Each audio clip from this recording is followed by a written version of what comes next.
Assalamualaikum warahmatullahi wabarakatuh.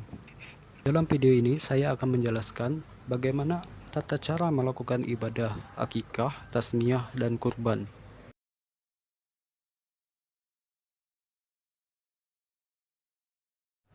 Akikah adalah suatu rangkaian kegiatan merayakan kelahiran anak dengan menyembelih binatang yang dilakukan pada hari ketujuh. Lalu dagingnya disedekahkan pada fakir miskin bersamaan dengan mencukur rambut kepala anak serta memberikan nama anak. Dengan demikian, apabila dilihat dari kegiatannya, akikah meliputi 3 kegiatan, yaitu yang pertama, menyembelih binatang, yang kedua, mencukur rambut kepala anak, yang ketiga, memberi nama anak. Dalam kitab-kitab fikih Syafi'i selalu dinyatakan bahwa hukum akikah adalah mustahab atau sunnah. Maksudnya, bagi orang tua muslim, khususnya bagi yang mampu, bahwa mengakikahkan anak adalah perbuatan yang sangat disukai oleh Allah Subhanahu wa Ta'ala dan sangat baik. Berikut tata cara akikah. Yang pertama, menyembelih binatang akikah. Menyembelih binatang untuk akikah harus dilakukan sesuai dengan cara yang telah disyariatkan. Adapun jenis binatang akikah, kambing, domba, sapi, dan unta. Dari Aisyah bahwasanya Rasulullah SAW memerintahkan orang agar menyembelih akikah untuk bayi laki-laki dengan 2 ekor kambing yang umumnya sama, dan untuk bayi perempuan 1 ekor kambing. Secara lebih terurai, cara menyembelih binatang akikah adalah sebagai berikut. 1. Mengasah pisau hingga benar-benar tajam. 2. Mengikat binatang dengan tali agar ketika disembelih tidak bebas bergerak sehingga tidak menyulitkan penyembelihan. Yang ketiga, membaringkan binatang dengan lambung kiri menempel ke tanah sehingga tangan kiri orang yang menyembelih berada di sebelah kepala binatang dan kepala binatang ada di selatan. Yang keempat, penyembelih menghadap kiblat. Yang kelima, membaca doa. Bismillah, Allahu Akbar, Allahumma minka walaka, hazihi akikatu fulan fulanah. Artinya, dengan menyebut nama Allah, Allah Maha Besar, ya Allah, ini darimu dan untukmu, ini adalah akikah fulan. 6. Pisau ditekan dengan kuat ke leher binatang sehingga saluran pernapasan dan saluran makanan benar-benar putus. 7. Penyembelihan bisa dilakukan sendiri atau boleh juga diwakilkan kepada orang lain. 8. Penyembelih dalam keadaan berakal sehat. Langkah kedua dalam berakikah yaitu mencukur rambut kepala anak.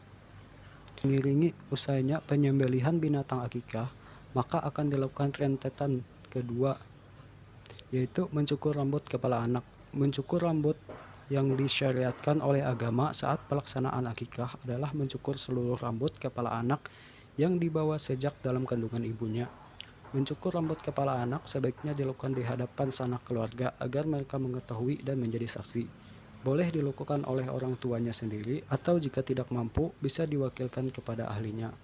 Ada beberapa hal yang harus dilakukan dalam mencukur rambut kepala anak, yaitu yang pertama dengan membaca basmalah, yang kedua arah mencukur rambut dari sebelah kanan ke kiri, yang ketiga dicukur bersih atau gundul, tidak boleh ada bagian yang disisakan sehingga kelihatan belang-belang. Yang keempat, rambut hasil cukuran dan nilainya disedekahkan. Maksudnya setelah anak dicukur, semua rambutnya ditimbang. Berat timbangan rambut tersebut diganti dengan nilai emas dan perak. Nilai tukar emas atau perak tersebut bisa diwujudkan uang sesuai dengan harga emas atau perak di pasaran saat itu, lalu disedekahkan kepada fakir miskin. Kemudian rangkaian ketiga dari akikah adalah menamai anak. Kegiatan menamai inilah yang biasanya digelar dalam bentuk upacara dengan mengundang sanak kerabat serta para tetangga dekat. Di dalam ajaran Islam, nama seseorang di samping sebagai panggilan atau pengenalan terhadap seseorang juga berfungsi sebagai doa. Berbagai kebiasaan yang berlaku di masyarakat adalah bahwa ketika anak dilahirkan, maka orang tua memilih sebuah nama untuk anaknya. Adapun kesunahan dalam menangani daging akikah, yang pertama, daging akikah dibagikan kepada fakir miskin.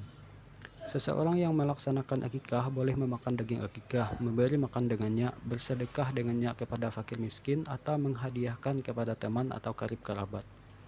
Akan tetapi, daging akikah akan lebih utama jika dibagikan kepada fakir miskin semuanya. Yang kedua, daging akikah dibagikan setelah masak, tidak sebagaimana halnya dengan daging kurban yang dibagikan dalam keadaan mentah.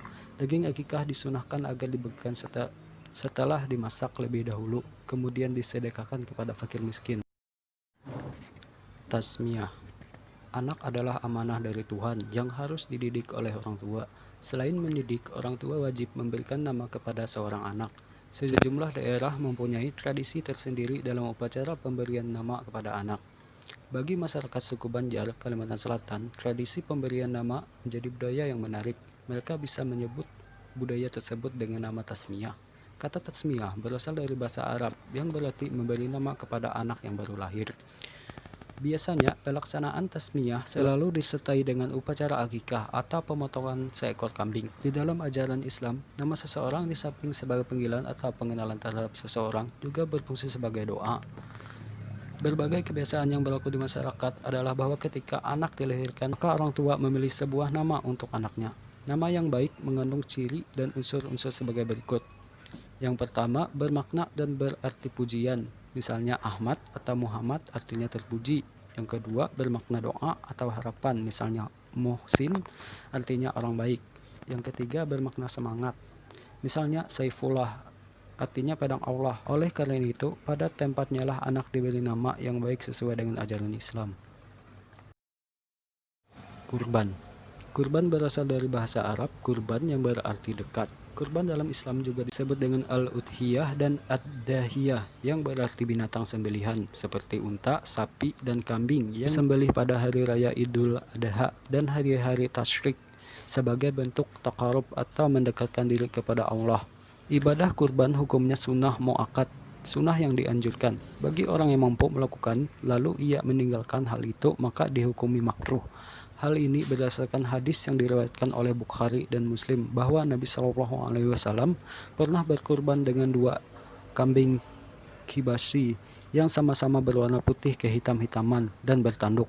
Beliau sendiri menyembelih kurban tersebut dan membacakan nama Allah serta bertakbir waktu memotongnya. Syarat-syarat kurban. Binatang yang diperbolehkan untuk kurban. Binatang yang boleh untuk kurban adalah onta, sapi, dan kambing.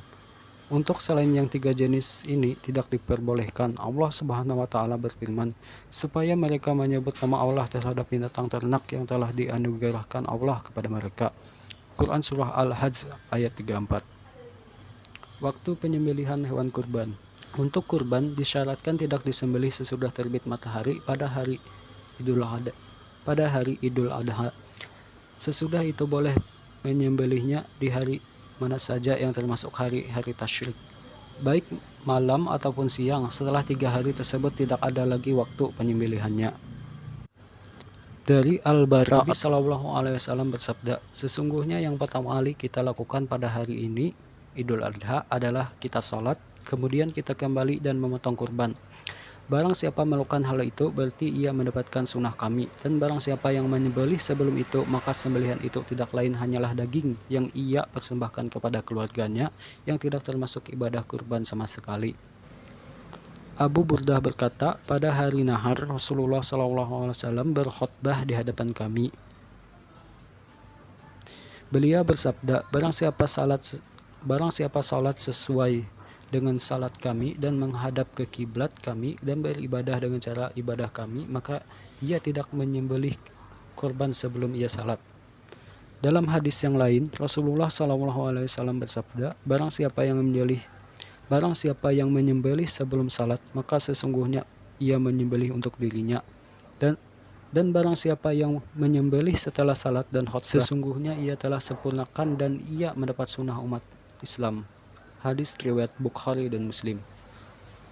Orang yang berkurban menyembelihnya sendiri.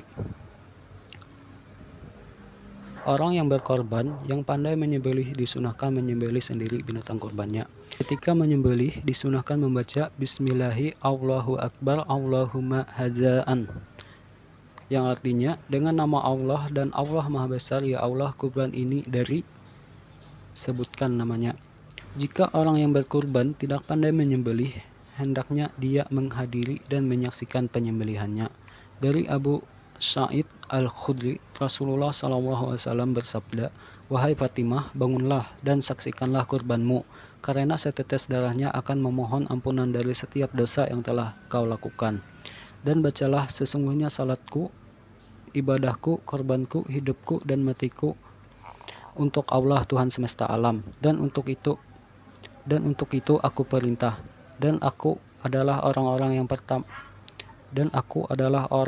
yang pertama-tama menyerahkan diri kepada Allah." Seseorang sahabat lalu bertanya, "Wahai Rasulullah SAW, apakah ini untukmu dan khusus keluargamu atau kaum muslimin secara umum?" Rasulullah SAW menjawab, "Bahkan untuk kaum muslimin umumnya."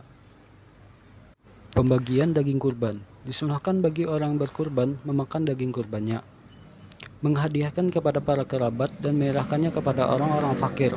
Rasulullah SAW bersabda, "Makanlah dan berilah makan kepada fakir miskin dan simpanlah." Dalam hal ini, para ulama mengatakan yang afdal adalah memakan daging itu sepertiga, menyedekahkannya sepertiga, dan menyimpannya sepertiga. Daging kurban boleh diangkut atau dipindahkan sekalipun ke negara lain, akan tetapi tidak boleh dijual, begitu pula kulitnya. Dan tidak boleh memberi kepada tukang potong daging sebagai upah. Tukang potong berhak menerimanya sebagai imbalan kerja. Orang yang berkurban boleh bersedekah dan boleh mengambil kurbannya untuk dimanfaatkan.